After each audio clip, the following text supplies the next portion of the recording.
Ladies and gentlemen, it's my pleasure to welcome you all here to this very significant event. It's significant in several ways, and I'll refer to that in a moment. But first, welcome to all of you. Welcome to Professor Cox, all the way from London town. Welcome to you, and to Dr. Fiona Cox as our special guests this evening. Welcome on behalf of St Michael's. I am the minister of St Michael's Church here, and so I welcome Professor Joe Camilleri. He hardly needs welcoming to St Michael's.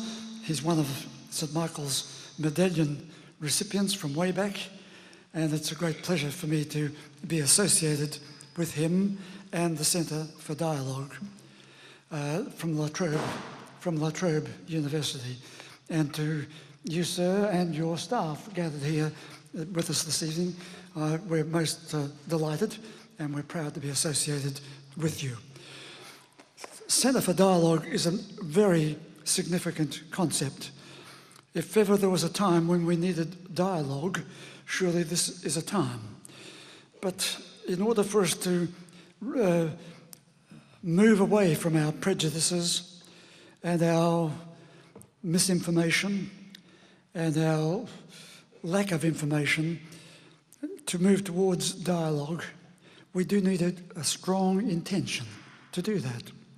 More than that, we need strong motivation, a good mood, the emotions that we need to have need to flow as well as to find that commitment which says, yes, dialogue. Dialogue is far preferable to destructive talk. And we know how often we all get involved in one way or another, even with each other, or at more at a wider level in that kind of destructive talk. So the Centre for Dialogue is something that we at St Michael's are very proud to be associated with. And I thank Professor Joe Camilleri for being part of, allowing us to be part of this conversation, or this meeting together of two significant institutions in this city of Melbourne. That is all you need to hear from me at this moment. You'll hear a little bit more from me later on. I'd like now to welcome and introduce to you Professor Joe Camilleri, and he will say his words. Here he is. Would you welcome him?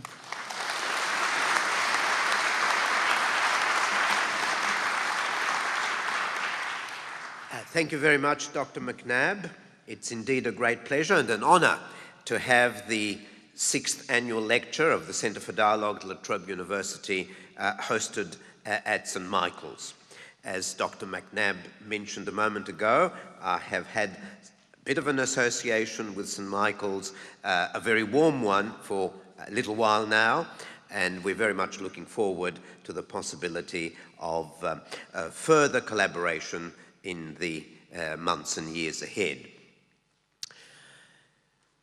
As many of you, but perhaps not all of you, would know, the Centre for Dialogue has been established only for about 6 years, which is, of course, why we have the 6th annual lecture.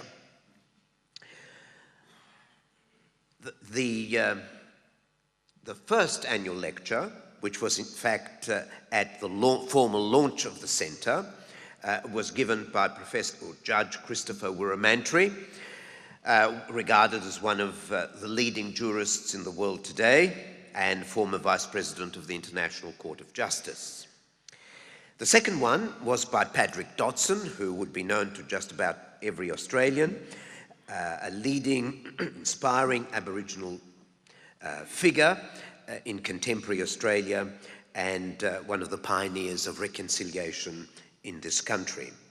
He was followed for the third lecture by Professor Hilary Charlesworth, a noted scholar in international law from the Australian National University, followed the following year by Rabbi David Rosen, a leading proponent of interfaith relations and interfaith dialogue, and last year, Professor Raymond Gaita, a well-known philosopher who commutes between Britain and Australia. And this year we're extremely privileged to have with us Professor Michael Cox. He has held numerous appointments at different universities in the UK, in Europe, the United States, and Australia. He is no stranger to Australia. He has taught, for example, at the Defence College in Canberra for a number of years, and has also been at other universities in Australia. So we're greatly pleased to have him for a return trip, in this case at La Trobe University, and he's spending 2 weeks with us. He was appointed to a chair in international relations at the London School of Economics in 2003. He's been the chair of the European Consortium for Political Research and director of the Cold War Studies Centre at the London School of Economics, and now IDEAS, which is the acronym, if you like, a centre for the study of diplomacy and strategy, also at the London School of Economics. An associate research fellow at Chatham House, he twice served as director of the David Davies Memorial Institute for the Study of International Politics, and has twice been appointed research fellow at the Nobel Institute in Oslo. He's also taught and is an alumnus of the Salzburg Seminar in Austria. He has travelled widely, lectured, and presented papers at conferences in a great many places over a considerable period of time. He's the author, editor, or co-editor of over 20 books, and has been a primary contributor to the study of great power relations, the study of the Cold War, and the study of the post-Cold War period, and in particular, US foreign policy. So I think you will agree he's eminently suited to discuss with us this evening how we are travelling in terms of the relationship, or the power relationship, between the West, and perhaps the United States in particular, and the emergence of new centres of power in Asia. He has entitled his lecture, "The Decline of the West, Power Shift, ? Reality, Myths and Economists." It's with great pleasure that I invite Professor Cox to address us. Thank you. First of all, thank you to those two very generous welcomes from Joe and from our host here this evening. It's the first time I've ever heard somebody warning you about the heating system. Usually they tell you to turn off the mobile phones, but you've also got a dangerous heating system as well. I'm the only Englishman who's ever come to Australia to complain about the weather, by the way, and probably the last. Anyway, it's wonderful to be back in Australia and back in Melbourne, a city I very much like. And I noticed, by the way, this week, been voted the #1 city in the world. Not bad. Not bad. Well done, Melbourne. Well done, Melbourne. A great piece of publicity. Now, the subject tonight on the question of power shift, whether the world is changing irreversibly, is what I'm going to be talking about. No topic more topical, obviously. It's in the newspapers every day. You can't avoid it. It's there. None more important. After all, if you're dealing with shift of power from great powers, great regions to another, there's nothing really more important. It's these kinds of things that change the world and sometimes cause wars. They've done it in the past, and people worry that it might do it again in the future. We'll see. And it's one of these questions which has been debated, of course, by policymakers, academics, and nearly everybody else. Most people think a power shift is taking place. That seems to be the consensus. And it's that which I at least want to question, at least raise some doubts about here this evening. Not because I think the world is not changing, it is, but whether we should actually call it a power shift, I am a little bit more skeptical about. Are there important economic changes happening? Obviously, yes. Do these amount to an irresistible power shift, as Mr. Mahbubani from Singapore has said? I am not so sure, not yet.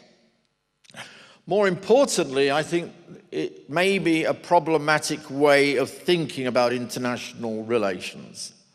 That's what I also want to raise.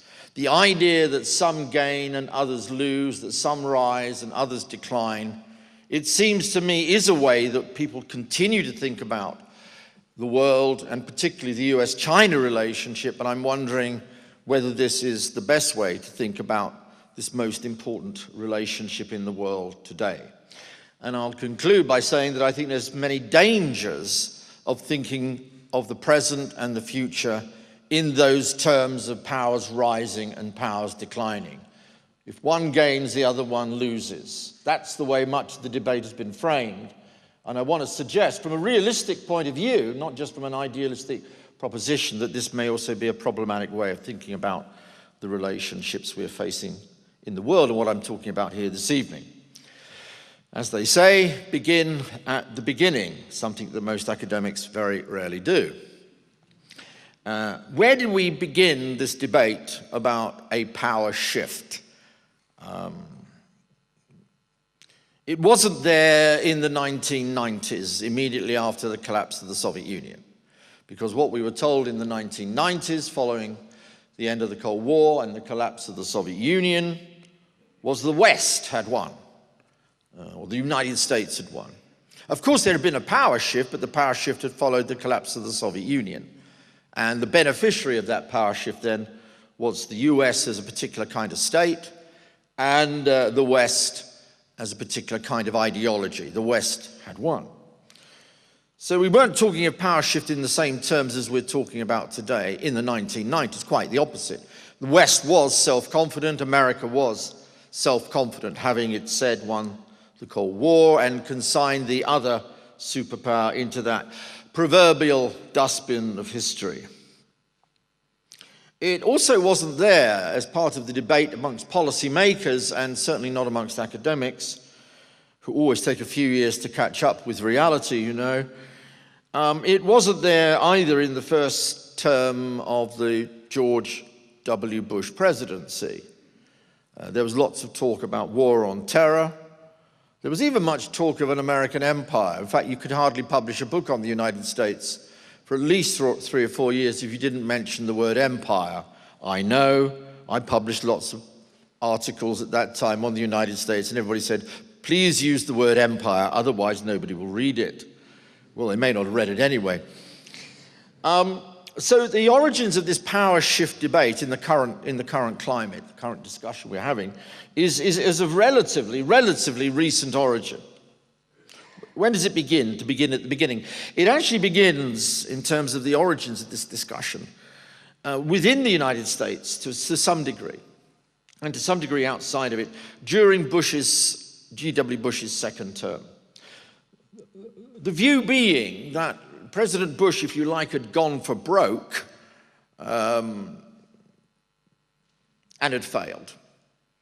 In other words, instead of increasing and augmenting American global power, the consequences of Bush's foreign policy and the doctrine enunciated in those years was one that actually had weakened the United States. So doubts began to creep in, really during Bush's second term, even though he was re-elected as opposed to selected, as he was in 2000. Sorry, I had to say that. I knew you'd all agree with me on that one. You begin to see the question beginning to be raised about America. Where's it going? How has it got to this stage? Why is it involved in a war it should probably never have got involved in at all? And even if it had got involved, why has that war gone wrong? So the doubts begin to creep in. The hubris, which had accompanied the early Bush years of empire, of changing the world in all sorts of directions, it begins to creep in by about 2004, 2005. Even though Bush won with a pretty handsome majority a second term, unlike his father. It then continues in 2007 and 2008, and I think you probably know the reason why. It has to do with the financial crisis. As you know, the Queen came to the London School of Economics a couple of years ago. You may not know, but I'll tell you the story. It happens also to be a true one, which makes it even better. The Queen came to the LSE, turned to this poor economist, a very young Italian professor, very nice man, I know him well. She said in her very typically straightforward and blunt fashion, why didn't you predict it? And he mumbled. And I think that was the end of his career. No, not at all, not at all. But, I mean, quite clearly, whether the economists predicted it or didn't predict it, the fact of the matter was there was a financial crisis of a very profound character, which took the financial system to the point of collapse, particularly after the Lehman Brothers were thrown to the wolves or were allowed to collapse or stabbed in the back, whichever way you want to put it, on that famous weekend in September.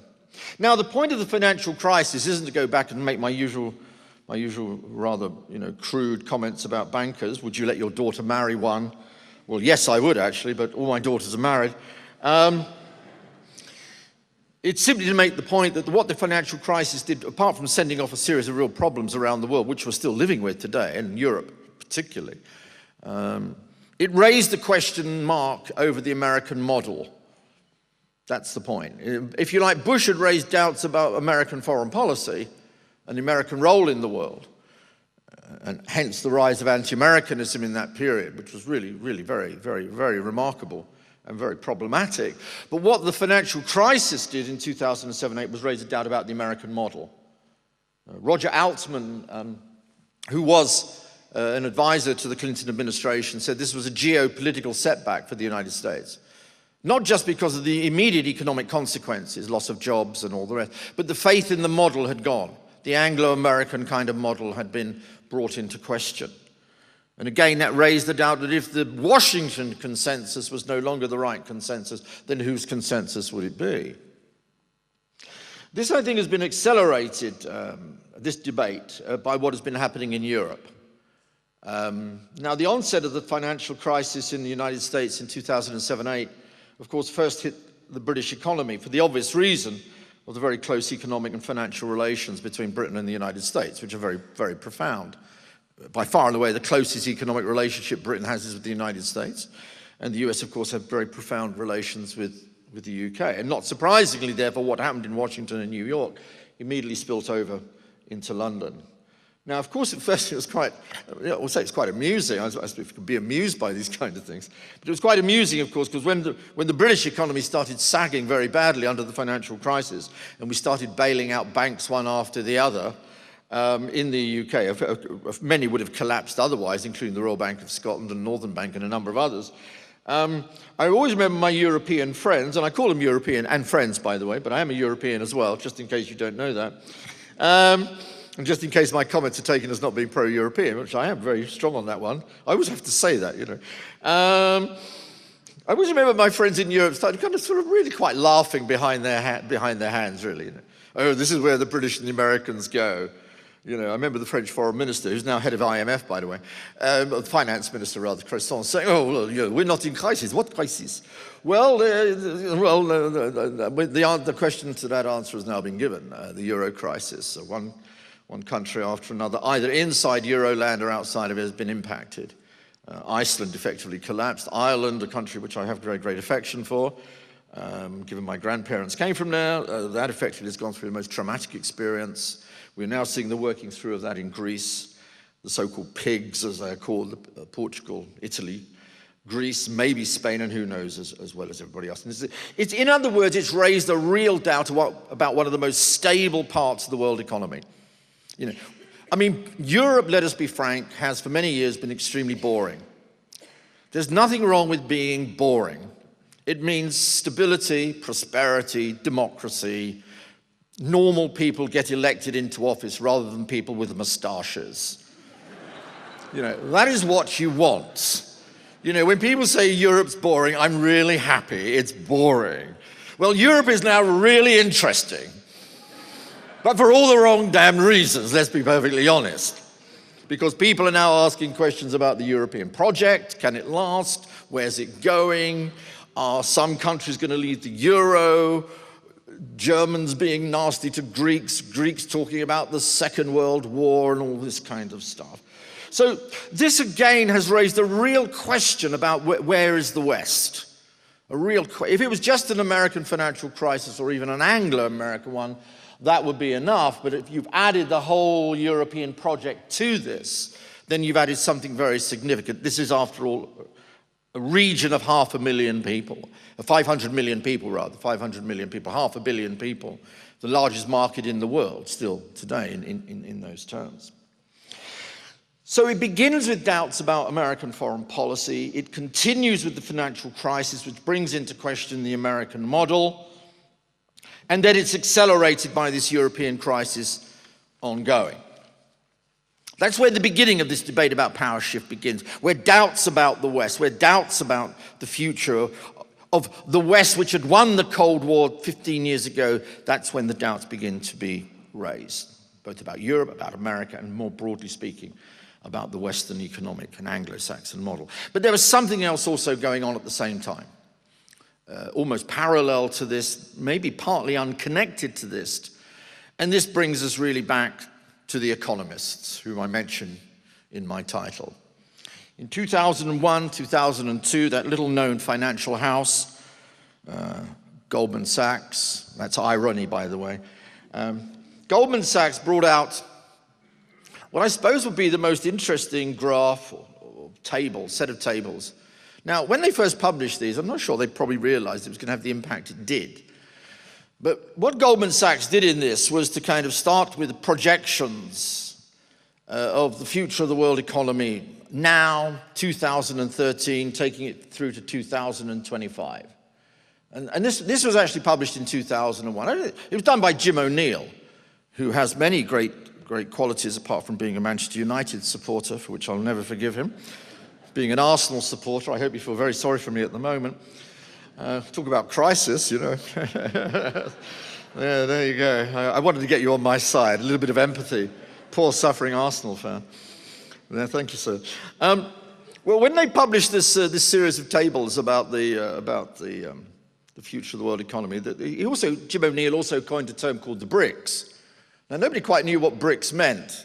They said, well, why did you include R? That's Russia. Well, he said, because you have to include R, because otherwise people in Asia can't pronounce it. So BRICS or something. So BRICS. So it's Brazil and Russia, India and China. And then people started worrying, well, isn't China bigger than the rest? And why is India there? And why is Russia there, for goodness sake? It's only got oil and gas, you know. Whatever. And then people started talking about something else, the rise of the rest, as opposed to just the BRICS. So you then added in other emerging economies. South Africa, of course. You could add Indonesia into that mix. You can add others into that. But of course, within all this, of course, fundamentally was China. In a sense, this was the headline news. This was really the headline news. You know, delete B, forget R, put I to one side, just focus on the C within the BRICS. That was really the headline story. And the real headline story that Goldman put forward, and in a sense has now been, it seems, proven by events for the first time in history, economists have predicted the future correctly, and maybe the last, it seemed that they got it right. That the Chinese economy is sitting where it was, way below that of the EU5 or the EU10 and the United States, back in 2000, 2001, even 2010, 2000, would by 2025, 2030 become the largest economy in the world, alongside other economies which would begin, if not to dwarf the United States and the European Union, would begin to put those into perspective, much lower than they'd been before. But the real story here was always China. It was always China for varieties of different reasons, which I'll talk about. The reforms of the 1970s and the 1980s within China, introduced by Deng Xiaoping, the adoption effectively of full-scale globalization policies in the 1990s, joining the WTO, 2000, 2001, and then the upward climb of China through the economic crisis. This was also very critical. While others suffered, China seemed to go forward. Even though there was a blip in the economy, others suffered, the West suffered, and China kept climbing upwards. And the statistics do tell a pretty formidable story. I mean, there's no doubt about it. Even somebody as lacking in numeracy as me can see that. The gross domestic product of China, the size and wealth of the economy has grown dramatically to $10 trillion by 2010. Making it, by the way, at least in statistical terms, the second largest economy in the world after the United States. It overtook Japan last year, much to the chagrin of Japan, clearly, and much to the great concern of Japan, and much to the surprise of many economists. It had done it 5 years before it was supposed to. Per capita income, of course, as an average, still remains relatively low amongst 1.3 billion people, but nonetheless, it is going up. It is clearly going up. If you take some statistics, it would indicate that over the last 20 years, 25 years, 200 million people have been taken out of poverty. China has done more for poverty reduction than anything the West has done itself through its aid programs over 20, 25 years. That is a pretty formidable consequence of policies that it has pursued both at home and abroad. It is now the largest exporter of goods in the world, and Australia well knows the second largest importer of commodities and goods itself. Its growth rates seem remarkably similar and remarkably remarkable. 10% every year. In fact, I was recently in Shanghai, and a businessman, an English businessman working in China, and doing very well, by the way, said, it's actually higher, but the Chinese don't want to let anybody know. I thought, well, my goodness me, I was trying to take a different view on this, that all these statistics are being cooked up. And now he says they're not being cooked up. They're actually being underestimated, not being exaggerated. It's quite interesting at the moment. The main fear in most of the Western economies, in the United States and Europe, is deflation and stagnation. China's main fear, if you read the headline, is inflation. The economy is going too fast now. Would we not want to have that in Europe and the United States, that the economy is going too fast and inflation is the problem? Not at all. China's middle class, of course, and I visit China reasonably regularly. I've been in Hong Kong, Shanghai, Beijing recently. Well, the middle class just gets bigger and bigger and bigger. And we're now talking probably something in the order of 200 million who would be definably middle class in a country of 1.3 billion. And China's new wealthy are now the biggest consumers of German great big cars. I said to a friend of mine when I was in Hong Kong, if ever I got knocked down by a car in China, I hope it's a Mercedes-Benz. Because that would be a really good blow to one's body. I'm also a great aficionado, not only of Australian wine, which is very fine wine, I'm bound to say, and I have to say that here, don't I, of course. My wife and I often visit Bordeaux. Sorry about that, I have to make an apology now in front of some of the guys here. And we were talking to one of the great crus, one of the great growths in the French wine industry, the top 5, of course. The French love to have classifications, and all going back to 1853 and all this kind of stuff. Wonderful, terrific, I love the French. And I said, well, who's buying your wine now? Because it's so damned expensive. A Chateau Lafite at £1,200 switch. I mean, goodness sakes. Oh, the Chinese. And I said, well, how much? 30%.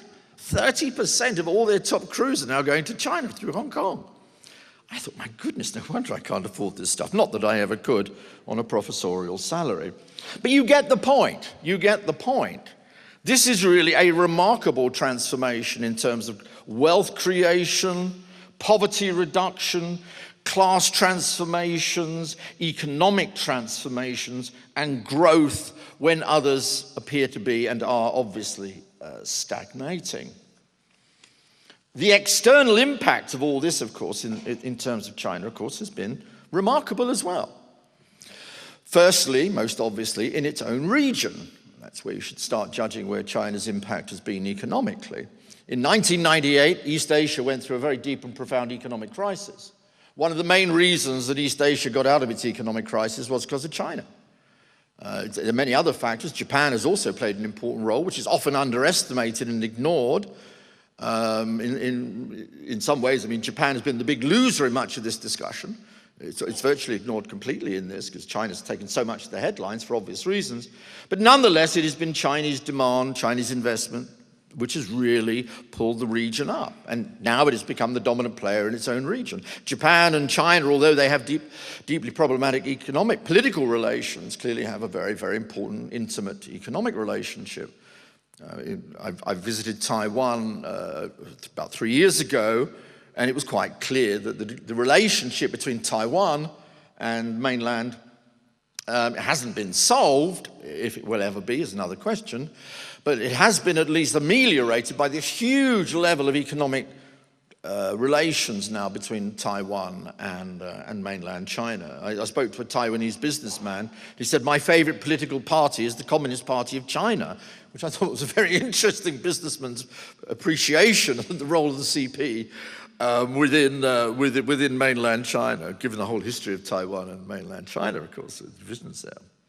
China also buys up a large part of US debt, as we know, Chinese banks, which are huge and have all these surplus dollars they don't know what to do with. They can't put them under the bed because there isn't beds big enough.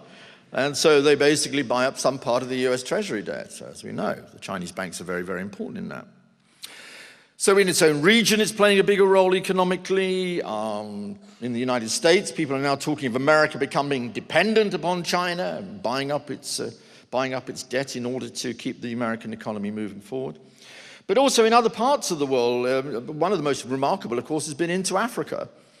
Now, China has a long ideological and political relationship with Africa, going back to the old days of Maoism and all the rest. But it is no longer Maoism that is making any influence in China. That's all been thrown well out the window.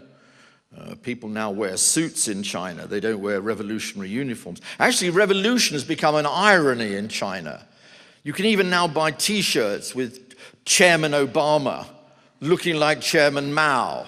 And you go through the immigration offices at Beijing, they all look at you if it's quite normal. I was carrying a bag with Mao Zedong on the side. Everybody looked at me. It's quite normal. It's commercial. 30 years ago, I'd have been shot or arrested, but no, I didn't care. So in Africa, clearly it's no longer ideological.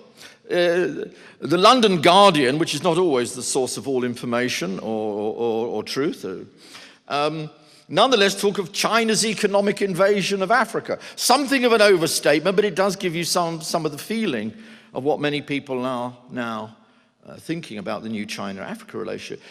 This is one statistic I came across. I haven't double-checked it, but nonetheless, now there are 1 million Chinese people working in Africa, right throughout Africa, on huge numbers of Chinese projects, largely because Chinese firms and entrepreneurs mainly only employ Chinese within Africa. This is for sure. This creates some local resentments, without doubt. But nonetheless, this is a huge change.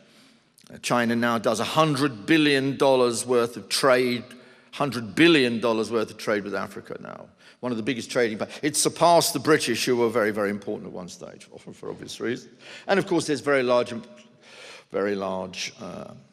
Chinese loans, which are very, very much welcomed in Africa. I was speaking yesterday when I was speaking at La Trobe. A young African student from Somalia came up to me. He came up, a very nice young chap. He said, well, it's all very well you're going on about human rights, Professor, but, the Chinese have got the money. They will build the roads, they will build the infrastructure, and they don't ask us what we're doing about our internal affairs. I mumbled like the Italian economist at the LSE, but these are the kinds of answers that a lot of African countries want. And of course, dare I interfere into the internal affairs of another state, but I think even Australia has been impacted by China. Somebody's followed Australian affairs, including the demise of your cricketing team over the last few years, which has pleased me no end. You can boo now, Save the bricks for later, I hope you applauded our great victory over India a few weeks ago. I'm sure you didn't. And I'd be very surprised and deeply disappointed if you did, by the way. You'd be no longer Australians. But as somebody put it, I thought, if you don't mind me saying so, a very typically Australian way, to state the bleeding obvious, Australia's economic fortunes are linked to the Chinese economy. There you go, wonderful stuff. 5% of your exports in 2000 were to China, now it's 22% and rising. 50% of Australia's two largest exports, iron ore and coal, now go to China. In terms of comparison, and again, I may be making an exaggeration here, and I'd have to check this against some more statistics, but I think it'd be reasonably fair to say that no other commodity exporting country has benefited as much from the new relationship it now has with China. So the external impact of China has just been huge. There's no doubting and questioning that. Plus, of course, just to add to the story, the total story about this emerging phenomenon called China, not only at the economic level or the strategic and political level, but also at the military level. I saw yesterday an article by Hugh White, an esteemed and renowned Australian commentator on strategic and political issues, talking about the building and the implications of China's first aircraft carrier, what this means for the future of the region. And this, again, is another indication of China's rising power. At the London School of Economics, I worked closely for a year with a British writer on China, Martin Jakes, who wrote a book which had this rather profound and rather magnificent title, which of course sold the book in vast numbers, When China Rules the World. And I said to him, well, you can sing it, you can hum to it, and it sounds like a damn good title. The question, is it true? And he basically believed that it was. It certainly helped sell 100,000 copies of the book, even in Chinese. That again, that Martin Jakes view, although I think hyperbole, nonetheless expresses a sentiment that many people are now feeling, that the direction and the dynamic where the world is now going will lead to a 21st century being either Chinese or, more broadly speaking, Asian. That is what is happening in the world today. And we've simply got to get used to this fact that the old Western world, which we have known, loved, adored, or hated, whichever way you want to put it, the world that was created from the 15th, 16th century onwards, that is now changing, and maybe changing irreversibly. Great historians like Paul Kennedy, great commentators and indeed great historians like Neil Ferguson, who worked again with me at the LSE, again are of the very strong opinion that this is really a key transitional moment in historical terms. Some would even argue now that we're seeing a going back to where we were back in 1500. You know, we've had a temporary Western moment lasting, if you like, from Christopher Columbus until 2010. Now we're moving into an entirely different epoch. And so some have even invested this with huge historic significance as well, including writers like Paul Kennedy, who loves rising and falling of powers. Of course, he wrote a great book on that. And of course, Neil Ferguson himself. Now, it's all very exciting stuff.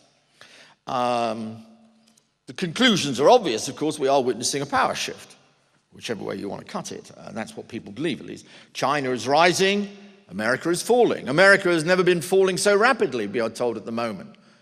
For a long time, people have been predicting or anticipating American decline. It started after the Vietnam War. The debate about American decline got lost in the 1990s, but now people think it is really in decline. There was a recent article on the front cover of Foreign Policy magazine, a popular American magazine which writes about foreign policy, obviously, that's the title. He said, America is in decline, this time it's for real. You know, before people kind of got it wrong, but now it's for real. You know, the combination of deficits and debts and all the other problems we're seeing, this is it. This is the real McCoy. We've had all the phony decline before, now we got the real thing. At the same time, Asia is rising within this new world system, this new world order. Europe is clearly falling. You know, the European moment, if there ever was one, is past. And the East is rising and the West is falling as well. There you go, power shift at all levels. Game, set, and match. Start learning Mandarin. The future, as a student of mine said, lies in the three I's: Mumbai, Dubai, and Shanghai. Forget about Washington, washed out Washington, London with all its rioting, Nike rioters, Greece with all its anarchists and all the rest, the French and that's all finished. Maybe Germany might survive, but the rest is in a sense history. I exaggerate somewhat to keep you amused, but I think this is what a lot of people are thinking at the moment. Now, here it comes. The most important word in the English language is called however. Look, there's no disputing facts. There's no disputing economic transformations. But I do want to kind of raise some questions. That's what I want to do. It's not to make all Westerners out there feel better about themselves. That's not what I'm intended. Nor is it to knock China. You know, I'm not a great lover of the Chinese Communist Party, but I'm pretty big, have great affection for the Chinese economy at the moment. And if I were a good capitalist, I'd be very affectionate towards the Chinese economy. It's the one thing that's driving the world economy at the moment. We would all be in deep trouble if Chinese demand wasn't there, and Australia would be in very deep trouble as far as I can see. if there wasn't this huge demand for your important commodities. Now, I just want to raise a few major questions around this debate. It's not to say the facts are wrong, it is to kind of maybe rethink some of these questions and maybe open up some dialogue, to use the phrase, on this question, which I think is important. Partly because I don't like people kind of just falling into conventional thinking, partly because I think consensus is not a good thing always, and sometimes because I'm just bloody-minded, and I work at the LSE, and that's what we're supposed to do, is be a bit bloody-minded and maybe raise problematic questions, and maybe ask the difficult ones as well, without in any way favoring anybody or trying to downgrade China's role or its achievements. Firstly, I want to ask a very quick question about the economic shift itself. There's no doubt, and again, I say this as a non-economist, so therefore I have total confidence in what I'm about to say. How far and to what degree has this huge economic shift towards Asia and China gone? Yes, it's gone some part of the way, and there's no doubt there's been a rebalancing, there's no question about that. But quite often it's, if you like, intellectually sexier to talk about change and intellectually dull to talk about continuity. Everybody wants to talk about change. Nobody really wants to talk about continuity because continuity can be a bit dull. But there are some pretty basic continuous facts about the world economy, and even I can understand these. The American economy, lo and behold, in spite of all its many problems, is still, in many ways, the most productive and still the biggest in the world. And even in spite of China's rise over the very long term, we still have to ask that at the present moment, that it still constitutes very close to 20–25% of the world economy. And if you add that to that other part of the declining Western world we are called Western European economies, the EU, it still adds up to about half the world economy. Now, I'm not very good at maths, but half is a pretty big chunk of the world economy. And although that may be diminishing over the long term, that's still a very large part of what we're talking about. The transatlantic economy has not just gone away because of China's rise, and nor is it any less significant because of what has been happening in Asia and towards China, or indeed towards India. If one looks, for instance, and again, I use these statistics pretty promiscuously as a non-economist, which is wonderful. If one looks at sources of foreign direct investment in the world today, an important indicator of power, after all, where investment actually comes from as opposed to where it goes, well, looking at that, the total outward amount of foreign direct investment actually comes out of, guess where? The United States and the European Union. It's still a major source of foreign direct investment in the world today, and that is a major way of measuring economic power. You can't just measure power by trade, the physical goods which are exchanged. You've got to measure it also by where investment is coming from. The sources of capital in the world, those sources of capital in the world, at least 3/4 of that is still coming from what we might call the traditional West. That is not insignificant. Now, again, it may change in 15, 20 years' time, but that isn't the situation as it is at the moment. If you take the major European countries and the United States together, according to recent figures, I've got these and tried to check them out, they account for about 65% of global banking assets. They account for 3/4 of global financial services, all important. And by the way, global foreign exchange, the main currencies in which that is still done today, and of course there's been a lot of talk about the yuan, the renminbi, and various other things, but still today, over 90% of global foreign exchanges are either done in the dollar, 62%, in the euro, about 25%, and indeed inside the pound itself, 4%. I even went down and had this really extraordinarily boring evening, actually going through the global 500 companies, and just asked myself a question: who are the biggest, and which are the biggest in the world today, with the greatest amount of denominated wealth, power? Now, of course, there are many very, very powerful and emerging Chinese banks. There are 3 very big Chinese state banks. They're state banks. There are some pretty big Chinese oil companies. There are some emerging corporations all over the world, Brazil, India, clearly. I'm not doubting that for 1 minute. But still, if you look at the overwhelming majority of the global 500 top companies, they are still in the main located where you would imagine them to have been located 5–10 years ago, namely in the United States, in Europe and elsewhere, and of course to a large degree too in Australia, particularly in mining and corporations like that. So the first thing is, I mean, yes, there's been an economic shift, but have we exaggerated it? Have we exaggerated it because we're always thinking futurologically? Now, it could well be that in 20 years' time, all what I'm saying here becomes nonsense. But I can't think in 20 years' time. And I think one of the things I'd also warn against and think about is prediction here. When I read Goldman Sachs making predictions for the next 30 years, I say, which drug are they taking? How can one make predictions of, these? I mean, you can think of trends, add in tons of qualification to your trend analysis, and maybe you might be right. But I think there's a concern that you kind of take what are anticipated trends, other things being equal, and then portray them as being the truth in the future. Remember, Alan Greenspan made predictions back in 2005. Who was Alan Greenspan? The most powerful man in the world, the head of the Fed for 15 years, who was writing some wonderful things about how the new banking system was bringing stability to the world financial order, how markets could never go into disequilibrium, and how the future of the American economy was assured. That was a prediction. That was a prediction. So again, I just raise a question about these kinds of long-term predictions.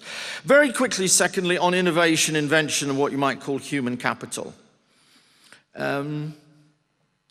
Well, actually, the United States, the EU, and other Western countries, an interesting question, what we mean by the West, and that is a big question, which I'm going to beg a bit today. Well, again, if you look at the amount of research being done in China today, it's huge, no question about it. New research being done in India as well, and Brazil. I'm not running any of that down, not at all. But if you actually look at the top citation of cutting-edge research in science and technology today, a remarkable set of figures, and consistently about 60% of that is still being done in the United States, of top-cited journal articles. Not the amount of research. I mean, millions of articles are written which nobody would ever bother to read. I mean, most of my stuff is unreadable nonsense. So nobody would ever want to. But what is the citable? Who defines the agendas? Who is shaping the arguments?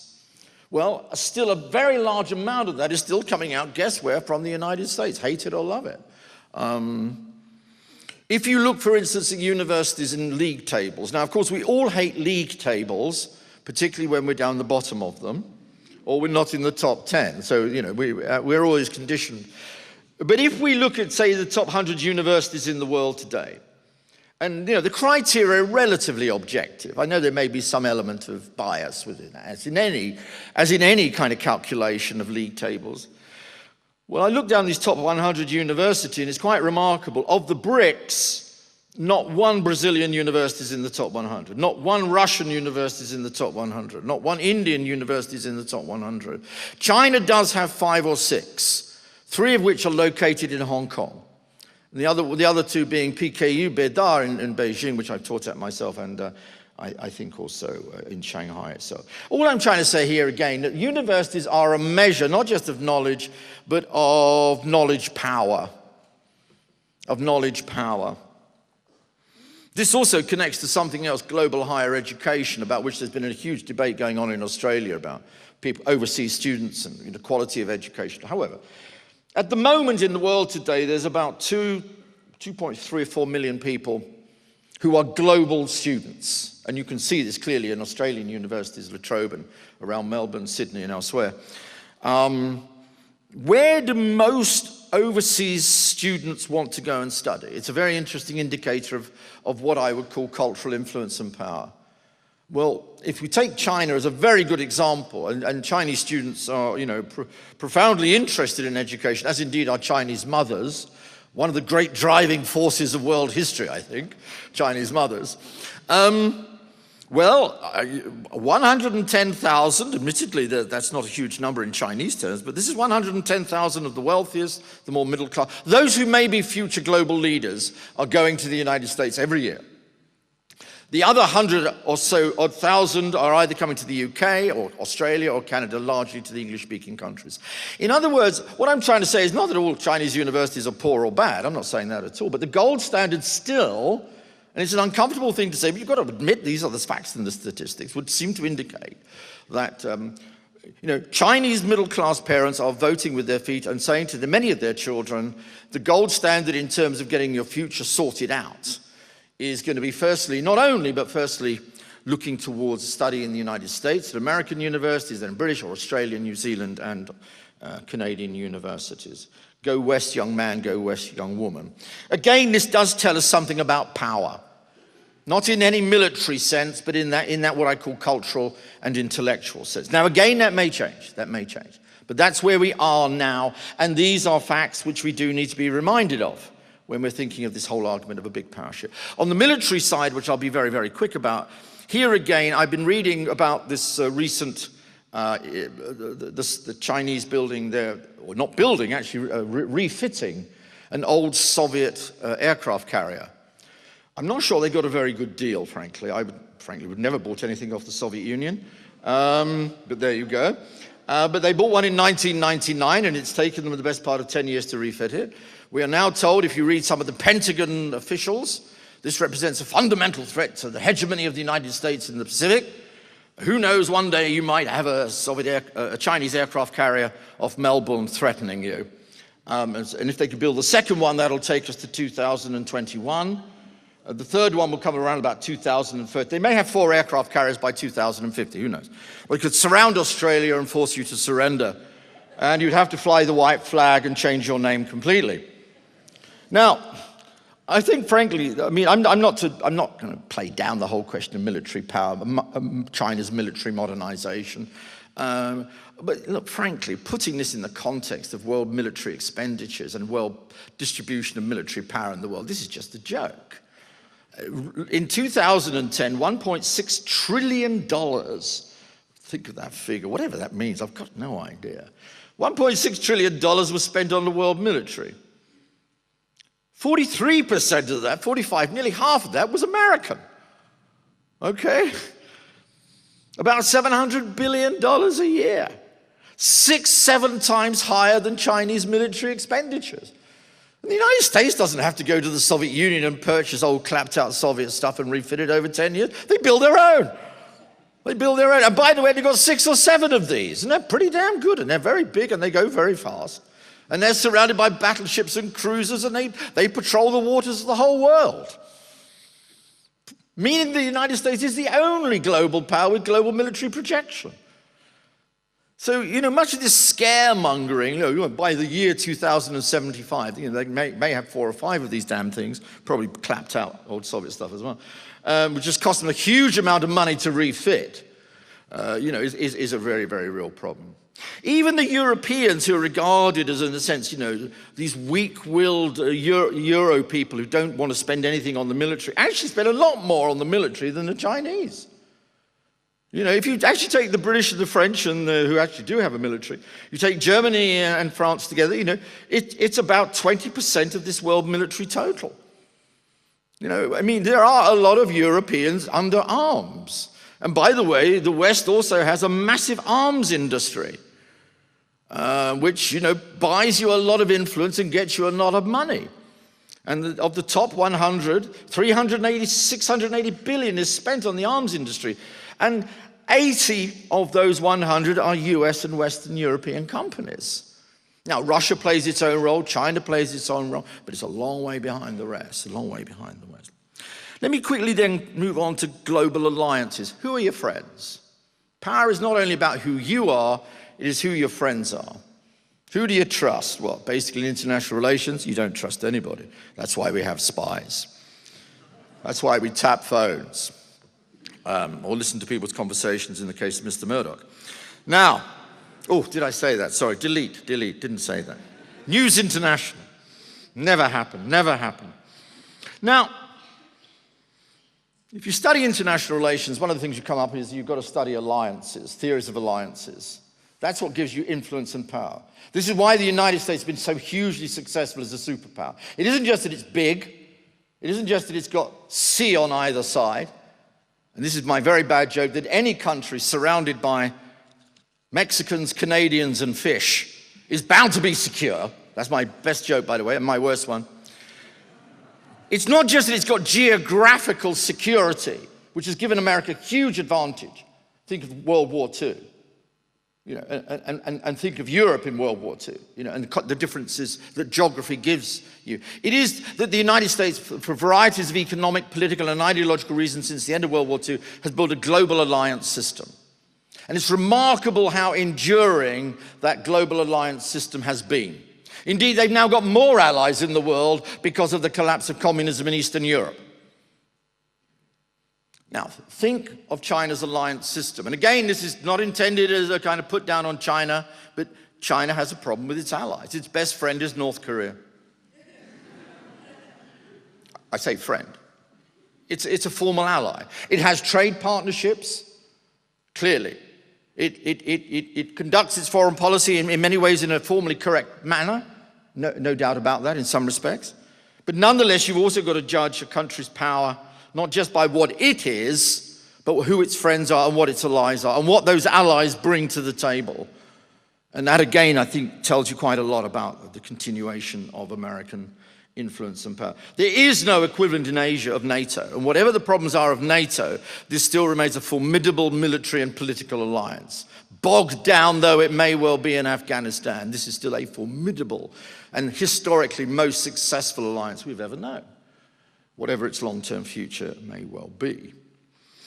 Moreover, in terms of the rise of China, and I know the term is used and abused and overused by so many people, China itself, it seems to me, and I say this as an international relations scholar, not as somebody who's seeking to bash China. As I say, there's two kinds of people in the West who talk about China: panda huggers and China bashers. And I'm neither. I think being apologetic for China is stupid. I think bashing China because it's China is equally stupid. It gets you nowhere, you understand nothing. But still, if we look at it from an international relations perspective, one of the, you might call it paradoxes of China's rise, that as it has risen in its own region economically and benefited the region economically, without question, it has also set off a series of worries in the region as well about its rise. You know, for whether rightly or wrongly, whether for good or bad reasons, I will not answer at this point in time, but the fact of the matter is, if you travel throughout Asia, large parts of Asia at least, there are really grave concerns, deep concerns about China's rise. Yes, we benefit from its trade. Yes, we benefit from its investment. Yes, we benefit from its largesse economically. However, we are deeply worried and concerned that it's beginning to assert itself within the region, and we therefore have to be worried and concerned about its rise. You hear that same story in Jakarta. You hear that story in Vietnam. You hear it in South Korea, and you certainly hear it in Taiwan and Japan. So the paradox of China's rise is that as it emerges, actually the partial problem for it is that it creates a series of reactions to its rise within the region, even though many in the region are benefiting from it economically. And this is a real paradox, it seems to me, for China. Moreover, it seems to me, and add another point to this very quickly, is that when people talk about the decline of the West and the rise of the East, I kind of ask the question, well, I do ask the question, I don't kind of ask it, I ask it, what is the East? And when you kind of think of Asia, what is Asia? If Asia is rising, then you're thinking of a single collective unit or a single collectivity. But anybody who knows Asia has known that it's deeply riven by historical memories and divisions themselves, partly going back to the Second World War and back to the Cold War as well. In other words, large parts of what we call Asia and the East actually look, in many ways, towards the West. And again, that raises a really big issue about how China orients towards the region. And the belief that it can get the Americans out strikes me as utopian, and also strikes me, frankly, as counterproductive to China's interest in the region. But by virtue of kind of pursuing that kind of rhetoric, at least rhetorically, even if they really believe it, in fact, it raises all sorts of problems about their long term. Now, I was going to go on and talk a little bit more about China itself. I don't need to. I think I've raised a series of problems. I think whatever China's enormous contribution to poverty reduction, to economic growth, to the well-being of its own people, I think all the Chinese people I speak to in China tell me one thing: we don't fully understand why you in the West are getting so worried about our rise. Are you all crazy? don't you know how many problems we've got at home? Growing social tensions, growing inequalities. They know, and they've spoken very openly about the problems of their own higher education system. Too many examinations, rote learning, no creativity. There's no serious top quality corporations in China. A Chinese entrepreneur said that to me, and many have repeated it ever since. There are big banks, but are they top quality competitive corporations? There's a big question there. And we don't want to raise, but we could raise at the moment, how long can the system remain in its present form, given the forms of censorship, the political controls? One thing that does strike me, and this is a purely impressionistic thing, going back and forth towards China, one would have imagined that given China's huge achievements, which are real and empirically provable over the last few years, that the Chinese leadership would be a lot more secure about what it's done. What strikes me is that they feel rather insecure on these questions. I said to a Chinese friend quite openly, and this is one of the great things about the changing China, you can have these discussions.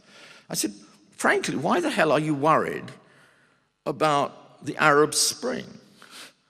Why do events in Tunisia concern you? Which it clearly seem to do.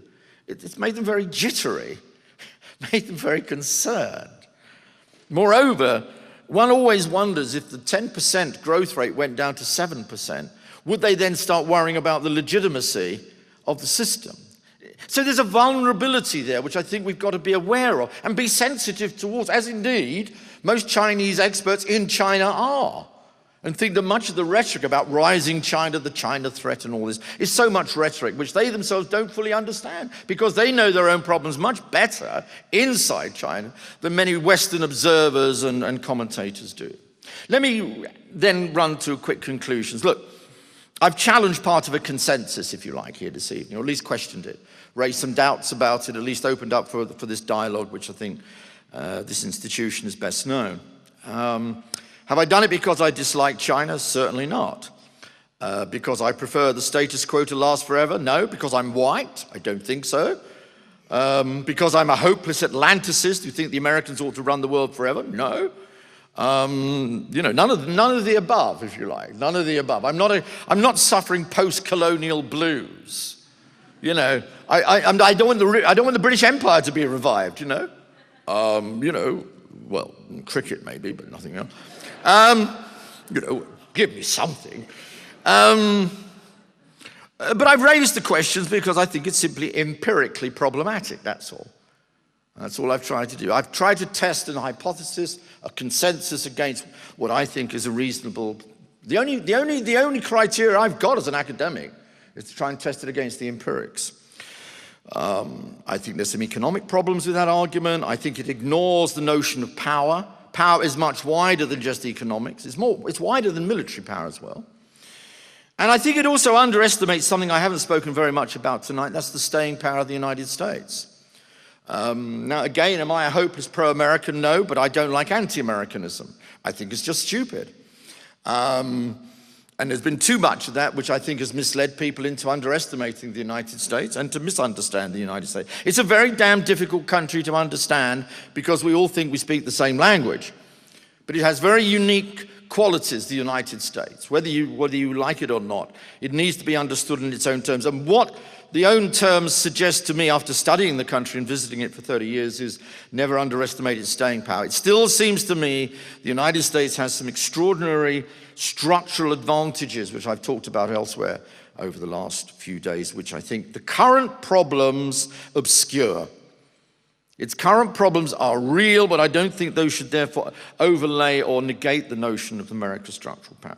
The second point, and this is my concluding point, and Joe, you can reassure that I now will shut up. I think wrong analysis can lead to wrong policies. That is also something I raised at the beginning of my talk. And this is my concern, and this is a genuine concern, actually. And this is where... See, I think conflict often arises not just because of objective factors. It can arise because of misperceptions, of misreadings. In international relations, we have a concept of a security dilemma. Put it very, very bluntly, we start perceiving others as a problem. We then act to respond to the problem by building up our own power militarily. They then see us building up our power militarily, which we think is defensive, as being offensive. They then respond accordingly, and we get into that security dilemma. Now, we're not there yet in the US-China relationship. We're not there yet. But we are beginning to play around the edges of that, I think. Just a bit, just a bit. Now, my worry is simply this, is that if some in the Chinese leadership, and I try to choose my words very carefully here, some in the Chinese leadership, begin to perceive their own power as rising, and they perceive American power to be declining, then there's a very reasonable chance that they might push harder. And we may have begun to see at least indications of that, not completely, but indications of that over the last 2 or 3 years in the region. If America, on the other hand, still the only global superpower we've got, and the only one that's ever going to be in the future, by the way, because I don't think there's going to ever be a replacement to the United States. The European Union, I think not. But if America perceives itself to be challenged frontally by China, within a region which of a vital interest to the United States, and perceives that China's taking advantage of its perceived weakness, as many in America are now saying, particularly on the Republican side, then they will respond accordingly by beginning to perceive China as being not a partner, which they do at the moment, and long may it continue, but maybe increasingly as a threat. And then we'll begin policies of containment, building new strategic alliances with India, South Korea, Japan. You see my problem. We get into a dangerous security dilemma. What I want to really argue then by way of conclusion is this, is how we conceive of security is important here. And I don't mean this as an idealistic argument, by the way. I mean this as a very genuine foreign policy argument, which is, I think, great advice both for Beijing and for Washington. Security has to be perceived and understood as being mutual, not exclusive. If one rises, the other falls. Wrong.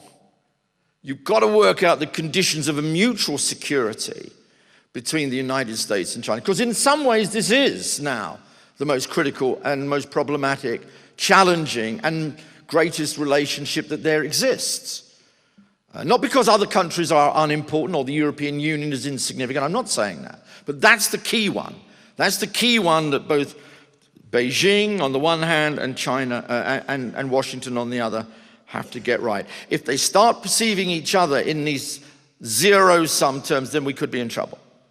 If, however, they perceive and understand each other in terms of mutual security, what is beneficial for you could be beneficial for me, then we may live and walk together in a much more safe world, which will be good for us, good for China, good for the United States, and certainly good for Australia, which is very much at the heart of this relationship as well. Thank you very much indeed. Thank you.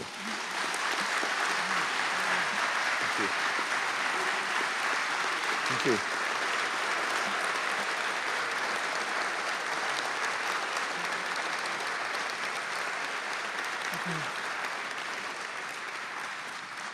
Thank you. Later, Professor Camilleri will move your vote of thanks, of course. But some people might like to ask you some questions, and we have a roving microphone somewhere here. And whilst we get that in place, let me say how much I appreciated your address.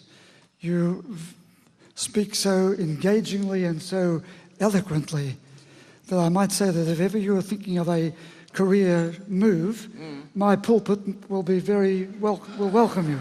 I am looking for a retirement plan. Then I'm wondering, you know. Well, we'll keep you well in mind. Good, good. I've already had a job offer in Australia. There you go. I'll come back. There's the microphone there, please. Questions, please put up your hand if you would, please. Right at the back. Take that first question. Thank you for your talk. My name is Imad Khan.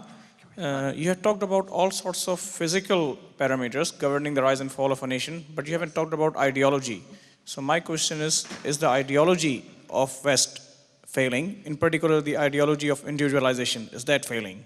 Sorry, what was the last? Globalization, did you say? No, the ideology of West, is that failing? In particular, the ideology of, philosophical ideology of individualization, is that failing? All right. Well, let me just deal with the one big question, because I think the second part is in a sense part of the first. Is the West failing? Well, first of all, I'm bound to throw the question back to you. What do you mean by the West? It's a highly problematic term. I mean, does it mean Europe? Does it mean the United States? Does it mean a region? Or does it actually mean a set of values? Now, it could mean all of those things and all of the above. My own argument on this, without sounding really over particularistic, or the West is best, I'm not trying to argue that, is I do think it is a set of values. In the end, I think what the West is a set of values. And I'm not going to say they're Western values, I think they're just values. I think these values incorporate toleration. Not that that has always been the case with the West. Remember, colonialism and racism and imperialism has been part of the West as well. But the modern West, it must involve that. It has to involve human rights, a recognition of the individual as a repository of rights. It has to involve a notion of a free press. It has to involve a notion that the state must be neutral in relationship with the church. It must mean also a notion that we have free elections, and not only free elections, but they're fair elections, and people don't buy elections. This is all part of universal values. I wouldn't call them particularly Western now. I would like to think these have become more universal.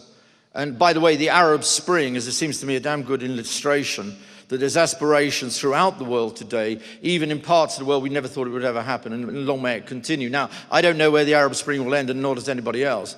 But that original impulse came from certain values about against corruption, for human rights, for dignity, and to make sure that the people who are running your country are not a bunch of crooks, frankly, and tyrants, which they have been. And let's be perfectly honest, the West depended on a bunch of crooks and tyrants to keep stability in the Middle East, and that formula is now collapsing all around us, and we're having to face that. So I'm not being idealistic or idealizing the West in that regard. If we take that as the set of values, is that failing? And by the way, that also involves market economics. That has to in the end. Marxism as a Western idea, and Karl Marx was a very fine gentleman who wrote some pretty brilliant historical sociology, wasn't very good at economics, as his mother said. Karl, if you know so much about money, why the hell don't you make some? That kind of thing. Do you think planning will really work? Well, for whatever reasons, the Soviet planning system has failed. And that has been abandoned. We still have a lot of government in the economy. We don't have full-scale planning. So in that sense, the West did triumph, in a sense, in economic terms, in 1989. And China has, in broad terms, even though it's a very strongly statized economy, has adopted quite a lot of Western economic methods, particularly joining up to globalization. From that point of view, if I might then conclude, is that you might say, actually, the West, rather than failing now, has actually never been more successful. It's never been more successful. After all, former communist countries are now in Eastern Europe pursuing basically Western economic policies, for good or ill. They have democracy, they have more or less a rule of law, they have more or less non-corrupt systems, although it gets worse in some parts of Eastern Europe, as we know. I won't begin to talk about Russia, that's another issue. And even in countries around the world which were clearly not part of the West, which we often call, in that generalized sense, the Islamic world, whatever that means. That's such a generalization. But even there are very powerful impetuses to adopt, not Western values, but what I call some universal principles, which are about rights of individuals, and place the individual at the heart of political dialogue. And that seems to me where the West is doing rather well. That is where the West is doing right. Who imitates you most at the moment? It's not a straightforward imitation, but it does seem to me from that point of view, the West is doing rather well. Now, I say that, of course, in the context of a deep economic crisis in Europe, or parts of Europe, not all of it, and, profound economic problems in the United States, which are not easily resolvable at the moment. But even those economic problems, it seems to me, will not ultimately challenge what we would call the West. In the end, nobody's going to turn around and say to anybody in the United States, let's try another economic system. Let's get rid of democracy. Let's go back to dictatorship. And the same, I think, is true in Europe. So it does seem to me there's something pretty deeply embedded, which does seem to function better than all the alternatives. That's all we can say. Nothing is perfect. but it's the best we've got, and it's the best we can kind of come up with until our imagination imagines something else in the future. Thank you very much. I hope that's whether you agree with me or not. Thank you very much. Okay, I saw some other hands going up. Okay, and there's a person here, a hand up here. How many mics do you have? You're a bit short on mics here, I must say, you know. Come on. I'll make an investment in a couple of mics before we go home. There's a lady there. Thank you. Hi. My question's about the European Union. Yes, good. No, good. Yeah, I'm writing my thesis on it, so yeah. Oh, I see. You want me to write your thesis for you? Good, okay. Totally reasonable. Help would be nice. Yeah, so my question is particularly about the economic aspect of the European Union, and if you think that going forward, Europe will continue to be united economically. Is that possible considering current crisis? Well, look, I mean, when most of the European countries adopted the euro and others adopted after 1999, once you adopt a currency, you're adopting more than a currency. You know, the United States discovered this back in the 1780s and the 1790s as it was becoming a new nation. Once you've got a single dollar, it is more than just a dollar. It begins to, it's a form of identity. And so, you know, once you've created a euro for most of the European countries, not all, but the main ones, except for Britain, really. I mean, we're the outlier. And there are other outliers, of course, in this. And the British had particular reasons for not joining the euro, partly valid, I think partly invalid. Then once you've created that kind of currency, then you are really on a project, which is more than just about creating, you know, a free trade zone. And, you know, to be perfectly honest, the people who drove the euro were quite well aware of that. This was far more than just a monetary union. It was also, it had political implications. Now what I think we've done in Europe, we've reached a crisis in this moment. In a way, we are at that critical crossroads, it seems to me. Now, honestly, I don't predict the future, so I kind of, you know, I play safe on this one. But we have two choices in Europe, and it's a choice, by the way, for a number of countries as well, which are outside the euro. Either Europe now moves faster ahead, beyond monetary union towards something deeper in terms of integration, or it could be that the euro as a project will begin to unfold. Begin to delock.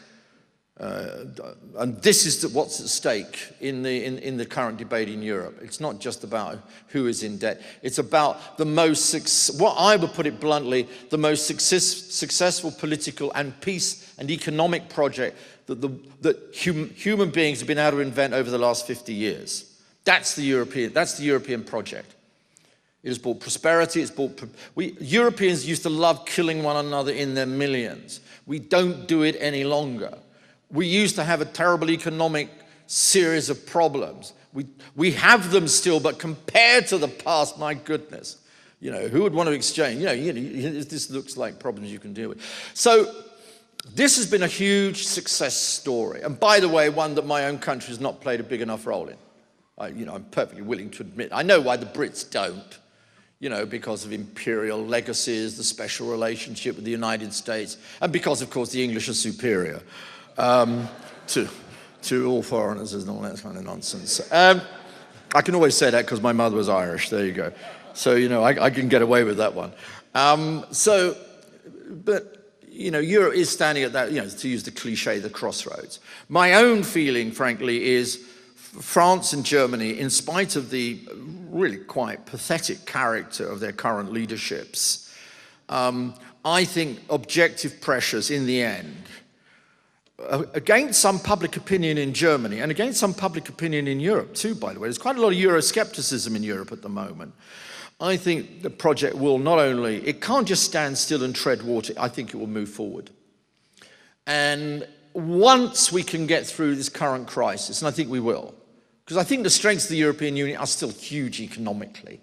You know, I mean, all the stuff about rioters and all the other stuff, I mean, that obscures the underlying deep strengths of the European Union. You think in about 5-10 years' time, we could actually have a much more coherent foreign policy as Europe. We've created a whole foreign policy potentiality there. Once we get through this current economic situation, which I think we will, I think we will actually move possibly even towards a greater union. Now, some don't like that.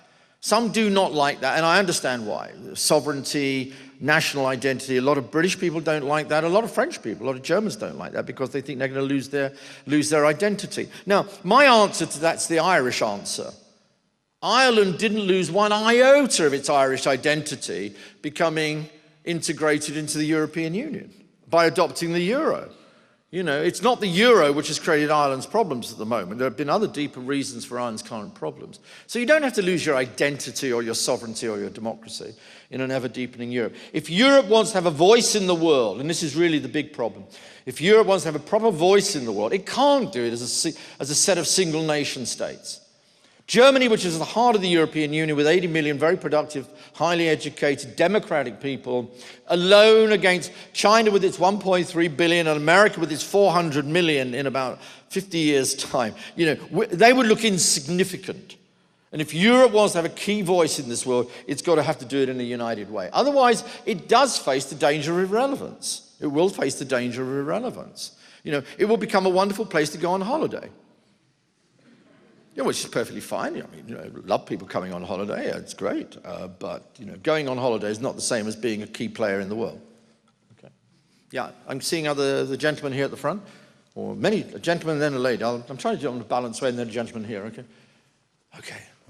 Maybe take two together, shall we? Take the gentleman here, then the lady. Or the gentleman here, and then move across here. Sure. Hi. See, you have a lot of experience in international relations, and all your ideas are very great. And thank you for that. First, I'm going to make a statement. I'm very biased. You haven't talked very much about India. Sorry about that. In the coming days, there is going to be a race between India and China. I'm not hating China. I have a Chinese daughter-in-law who is in America. See, the thing is, there is going to be a race between India and China. Okay. It is a race, it is like a race between the tortoise and the hare. India is the tortoise and China is the hare, but we will win, at least we believe we will win in the end. That is my comment. Okay. That is my question is, you are talking about values, universal values from the West. Asians, don't they have values? Asians, don't they have universality? Yeah, okay. Well, my quick response to that is yes. But I will answer the question on India and China. The gentleman here quickly. Come back. The gentleman here. It's okay. Let's do a 3-in-1 here. And then I'll come over here. I'd be very interested in your views on, because of the massive amount of education that's going on in China, what's going to happen as a result of that? Of the massive investment in education. Education. Okay. I'll try and, to the best of my inadequate knowledge, try and respond to that, particularly on higher education. And the lady over here, yeah, or student over here, I should say. She was at my lecture the other day. She's great. I love her. She's terrific, you know. Thank you. Hi, Dr. Ask Cox. an easy question now, you know. Okay. My question is, much of the anxiety about China's rise seems to be about political values. There's two questions here. The first one is, do you think that the Communist Party in China will ever fall and China will become democratic? Mm-hmm. And if so, would this solve the problem with the security dilemma? Right. And also, if it was likely to happen, how could it happen? Thank you. Thank you very much for that very easy and... I don't know if you're asking me for regime in change in China. My Chinese friends will never let me back in again, you know. I'll never get in through Beijing airport if I answer that question honestly. Look, I mean, let me just take the last question quickly and then move on to the India question and the question of education. Okay. Look, I mean, dealing and trying to analyze, you know, from a Western point of view, and here we get back to the question of values, I suppose, or at least structures, it's clear that China's come up with a formula for growth which is not Western in a classical sense. I mean, they've used capitalism, they've used the market, they've used globalization, they've used foreign direct investment. They've worked capitalism brilliantly well. And by the way, the Communist Party is a much better capitalist than most American capitalists. They seem to understand it better. And indeed, it's almost impossible now to join the Chinese Communist Party without being a capitalist, it seems. Not that I've applied, but you know, being rich and getting rich, as they say, as the leadership says, is a particularly good thing to be. Fine. Now, First, you've got to ask yourself the question, what you mean by the Chinese Communist Party. Now, of course, it's the biggest communist party humanity has ever known, 80 million people. Is it an ideological party committed to the principles of Lenin, Hegel, Engels, and whoever else there might well be? I somehow doubt that, although formally speaking, it remains a party which is formally committed in some very odd and strange and distant way to its ideological origins. The figure of the chairman, Chairman Mao Zedong, is still a very important political figure in China for reasons of historical continuity, and also because he was the leader of the party which unified China and brought it to help China stand up, to use the words of the chairman. Whatever you then think of the Chairman Mao's policies there afterwards, Great Leap Forward and Cultural Revolution. The Chinese Communist Party is not it's a one-party state, clearly. There's no doubt about that either. Now, it has therefore undertaken, this rather remarkable economic transformation of a country in a direction which is clearly not communist. That is its dilemma. That is its dilemma. Now, I much prefer to allow the people of China to make those decisions about its own future, frankly. Westerners arguing for regime change in any country, it seems to me, don't have a very good record over the last few years. We tried it in Iraq, and we hope the people of Iraq one day will emerge in a better state than they're in at the moment. And, it will always be seen as interfering into the internal affairs of China to start saying, get rid of the Communist Party tomorrow. Well, whenever. I mean, the ordinary Chinese people will make their minds up on this. They really will make their minds up on this. And, from my reading of it, reading of history, if you like, in some way, would suggest that over the long term, this will evolve. One cannot imagine that the huge social and economic changes that the Chinese party leadership has set off will simply keep this system as it now is. It is already evolving. My friends who first went there at the time of Tiananmen Square in June 1989, they say, you can't believe what China now looks like today, 20 years later. So where will it be in 10, 15 years' time? The kids in China know how to use the internet. They know how to get around the Great Wall of China, the firewall of China, the censorship. They travel. 210,000 are being educated right around the world, and traveling in Asia as well. I can't believe that this is going to leave the system stable, or at least in its current form. But I will leave that up to the Chinese people themselves to determine. And they will. They will. This actually could be, in the end, the most important power shift of all.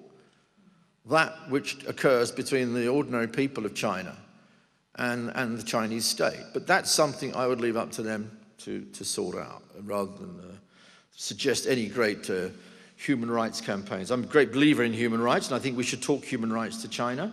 I think we should talk about the values I talked about earlier on. I do believe in that, but I do think these things will be determined by ordinary Chinese people over the very long term. And I don't think they are going to come up with solutions which I think are going to be so fundamentally antagonistic to the West. Let me also say, by the way, and this is a very important point, I think, anyway, China will actually be more powerful if it were democratic. It has actually come up with a terrific formula. Some people call it market Leninism, the communist road to capitalism, Its appeal, its real soft power appeal, it seems to me would grow enormously. Because obviously part of the suspicion of China is that it's run by a communist party. I mean, you can't get away from that. And it's not a model that anybody else is going to borrow around the world. They may borrow Chinese money, but they're not going to borrow the model, which is particularly unique to the Chinese. Whatever successes it's had, therefore, I'm not sure it's long-term stable. On the Indian question, thank you, sir, for that one. I'm sorry I didn't mention India, an equally important country about which I know very little, except that we beat you 4-0 in the cricket. And first time I can actually say I like the English cricket team, We've been so hopeless for so many years. Sorry I keep talking about cricket, but, I've been watching this game since the 1950s and Fred Truman and people like this. I go back a long way. Now, it's a very interesting question you raise about the Indian-China relationship because, I've talked about the West and China United States and China. But equally important is China's relationship with its own region, which I, of course, would include within that India.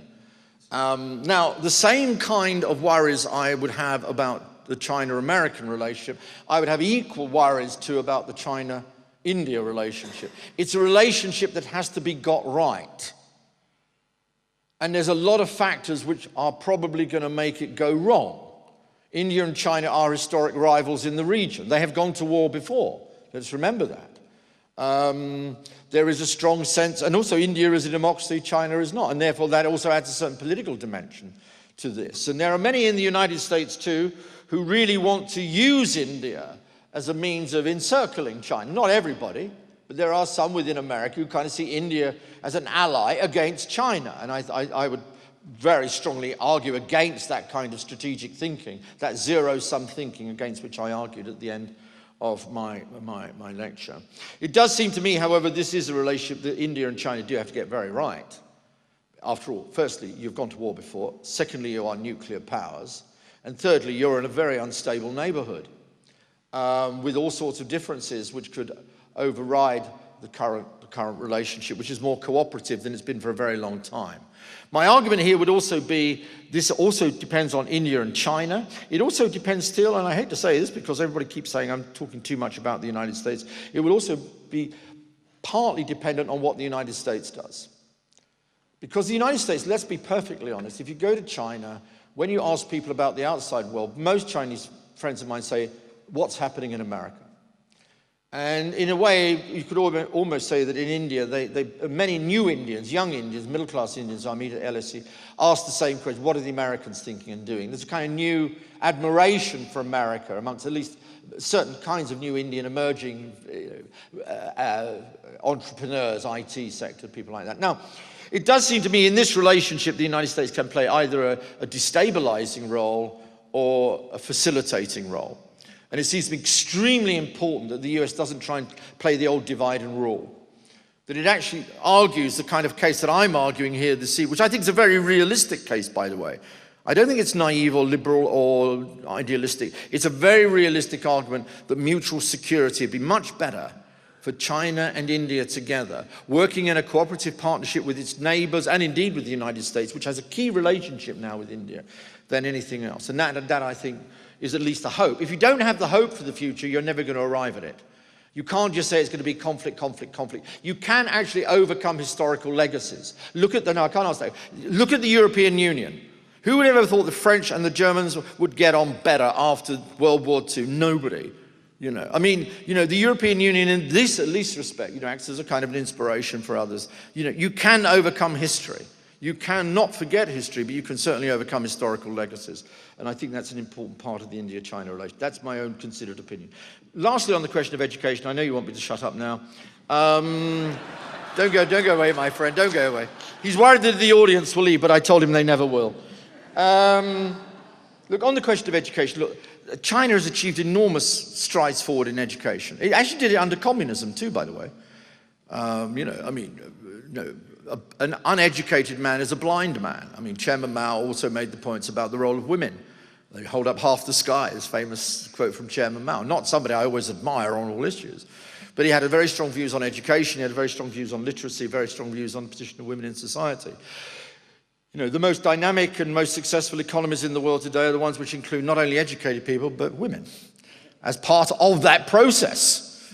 Very, very important. Very, very important. And taking those two things together, I think Chinese have got a lot right over time. And, there's not much illiteracy. However, there are problems of quality in the education system, there's no doubt. And the Chinese themselves speak very openly about this problem. Too much rote learning, too much wanting to pass the next exam, no criticism of your professors. My students at the LSE never believe a word I say, and after tonight you can understand why. But, it's criticism, dialogue, debate, obviously in a respectful way, with due deference, of course. I don't get much of that any longer. I think that it is so important to create a critical mass of critical thinking students. And at the moment, the Chinese education system isn't simply producing that. It can't at the current moment. This I take as being one of the reasons why so many Chinese middle class and members of the new bourgeoisie, if you want, I think that's a pretty reasonable way of describing them, are wanting many of their kids to be educated abroad, in the United States, in Europe and in Australia, because they still see that as the gold standard. So yes, they've done great on mass literacy, mass education. They've done a terrific job. Compare that, by the way, with something in India and many other parts of the world today. They've done a fantastic job, including that of bringing women, in a sense, much more into the workforce. Still a long way to go, particularly on the level of quality. And on that particular note, I think I have to finish. Thank you very much indeed.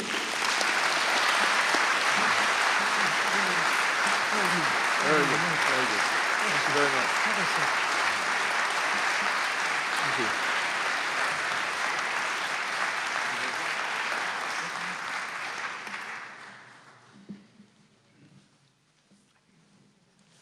I think you would all agree eloquence is a rare gift, and clearly Michael Cox has it,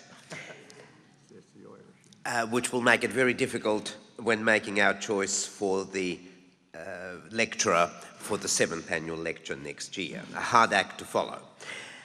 I just wanted to, if I may, briefly make a couple of closing remarks, in part relating them to what Professor Mick Cox has just been telling us. One of the most interesting aspects of what he had to say, which was at the core of his concluding remarks, is that we live in a world where we cannot afford to think in zero-sum terms. And clearly there are many big changes occurring, none of which is probably more important than the increasing interdependence of the bits and pieces that make up the world, including the major powers, the major centers of power in the world. And so I think he rightly concluded that getting the relationship right, Washington, Beijing, China, the United States, the West and the East, is going to be one of the major challenges of the next several years, if not decades. And in a sense, that is of particular interest to the Centre for Dialogue, which is of course why we invited Professor Cox to give the 6th annual lecture. We are very much of the view that we live at in a moment when the world will not be exactly or even largely as it has been in the recent past, namely a succession of one great empire that rules the world after another. And I think, as Mick Cox rightly said, it is most unlikely, virtually impossible to conceive of another centre ruling or having the kind of dominance which the United States has had in recent years and which perhaps Britain had in an earlier period.